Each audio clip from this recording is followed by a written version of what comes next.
কও। আসসালামু আলাইকুম সম্মানিত জালালাবাদবাসী, আপনাদের সম্মুখে আমরা Jalalabad association of America Indian Facebook live page থেকে সম্মুখীন হয়েছি।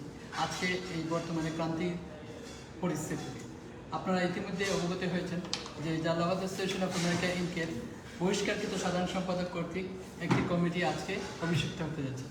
আমরা জালালাবাদ অ্যাসোসিয়েশন অফ আমেরিকা ইনকের বর্তমান কার্যকরী কমিটির পক্ষ থেকে এই এবং জালালাবাদবাসীকে আহ্বান জানাবো যে আপনারা এইসব বিভ্রান্তকর এই সব ঘোষিত কমিটির সাথে যুক্ত না হয়ে সঠিক সংগঠনের সাথে জালালাবাদ অ্যাসোসিয়েশনের সাথে থাকার জন্য আমি আজকে আপনাদের সাথে ইতিমধ্যে দেখতে পাচ্ছেন আমাদের মধ্যে উপস্থিত আছেন আমাদের বোর্ড অফ ট্রাস্টির অন্যতম সদস্য এবং সাবেক সভানেত্রী জনাব বদরুন্নাহার খান নেতা। বোর্ড অফ ট্রাস্টির পক্ষ থেকে উনি আপনাদের সম্মুখে আজকের এই অভিষিক্ত অনুষ্ঠান সম্পর্কে কথা বলবেন। আসসালামু আলাইকুম জালালাবাদবাসী, নমস্কার, গুড ইভিনিং। আজকে আপনারা সবাই জানেন the suspended secretary is doing a meeting against Jalalabad Association of America Inc. It is not acceptable, and I would request everyone to please don't join something that is not correct. It's not correct of what happened, how this was happening, and we should not be able to support someone who is doing wrong to the only Jalalabad Association of American. Me, as a board of trustee, a former president of Jalalabad Association, সবার কাছে আমি একটা request করব, right is the right thing. Don't support something that is showing injustice to our organization, which was started almost 30 years ago. I request everyone to please look at the paperwork, see what happens, and not to support something that is absolutely wrong and is hurting our association. ধন্যবাদ সবাইকে। আমি অনুরোধ করবো সংগঠনের সভাপতি জনাব বদরুন্নাহার খানকে আজকের এই বর্তমান পরিস্থিতিকে নিয়ে আপনার বক্তব্য দেওয়ার জন্য আসসালামু আলাইকুম রহমতুল্লাহি ওয়া বারাকাতুহু। প্রবাসী জালালাবাদবাসী, আজকে অত্যন্ত দুঃখের সাথে বলতে হচ্ছে এই প্রবাসী জালালাবাদ অ্যাসোসিয়েশন এই সংগঠনটাই ছিল এই বিভাগীয় সংগঠন আনপেরালা।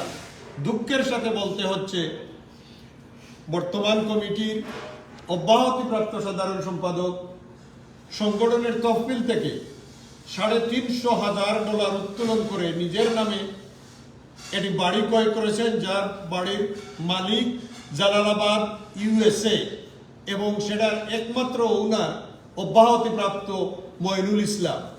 আমরা সেই টাকা উদ্ধার করতে গিয়ে আজকে 1 বছর যাবৎ, বছরের অধিক সময় ধরে আমরা কোর্টের বারান্দায় ঘুরছি জালালাবাদের এই আত্মসাৎকৃত অর্থ উদ্ধারের জন্য, যার পরিপ্রেক্ষিতে গত কয়েক মাস আগে জালালাবাদ অ্যাসোসিয়েশনের সাধারণ সভায় বর্তমান কমিটিকে 1 বছরের জন্য এক্সটেনশন দেওয়া হয়েছে, বিকজ কোর্টে মামলা থাকা এবং এই আত্মসাৎকৃত অর্থ উদ্ধারের জন্য এটার সমাধান কল্পে সমিতিকে 1 বছর সময় দেওয়া হয়েছে। তাই আমি বুঝতে পারি না এই প্রবাসের অত্যন্ত সম্মানিত সংগঠন, যে সংগঠনটা আজকে জন্মলগ্ন থেকে অদ্যা অবধি কোনো ধরনের কোনো সমস্যায় ভুক্তভোগী হয় নাই, আমাদের সংগঠনের আত্মসাৎ করা টাকা নিয়ে আজকে সংগঠনকে যারা বিভক্তি করেছে, আমরা জালালাবাদবাসীর কাছে আমাদের আবদার, আপনারা সঠিক অবস্থানে সঠিক সংগঠনে আপনাদের প্রাণপ্রিয় জালালাবাদ অ্যাসোসিয়েশন অফ আমেরিকা ইনকের সাথে আপনারা একত্রতা করবেন এই আশা রাখি। এবং বর্তমানে যে কমিটি, যেটা আজকে যারা কেবা কারা তারা নির্বাচিত, তারা নিজে নিজেই নির্বাচিত হয়েছে অসাংগঠনিকভাবে, এটা কোনো অবস্থাতেই জালালাবাদ অ্যাসোসিয়েশনে তারা ওন করে না, কখনো না। এবং জালালাবাদ অ্যাসোসিয়েশন অফ আমেরিকা ইনকের নির্বাচিত প্রতিনিধি জালালাবাদ অ্যাসোসিয়েশনকে নেতৃত্ব দিছে। ইনশাল্লাহ আগামী দিনে আপনাদের জালালাবাদের মানুষের সাহায্য এবং সহযোগিতায়, আপনাদের সহযোগিতায় আগামী দিনে এই জালালাবাদের নতুন নেতৃত্ব আসবে, সেই আশা ব্যক্ত করে আবারও কোনো ধরনের অসাংবিধানিকভাবে অনিয়মতান্ত্রিকভাবে জালালাবাদ যারা আসতে চাইতেছে যারা আসতে চাচ্ছে এটা কোনো অবস্থাতে জালালাবাদের বৈধ কমিটি নয়। তাই আপনাদের সকলকে অনুরোধ জানাচ্ছি যে কোনো অবস্থাতে যারা অব্যাহতিপ্রাপ্ত জালালাবাদ অ্যাসোসিয়েশনের সাধারণ সম্পাদকের নেতৃত্বে যে সংগঠন, এটা জালালাবাদ অ্যাসোসিয়েশনের সংগঠন না। আপনাদেরকে সকলকে ধন্যবাদ জালালাবাদ অ্যাসোসিয়েশনের সাথে আপনারা থাকার জন্য। ইনশাল্লাহ আগামী দিনেও আপনাদের সাহায্য সহযোগিতা আপনাদের প্রাণপ্রিয় সংগঠনের প্রতি অব্যাহত থাকবে। আপনাদের সকলকে ধন্যবাদ।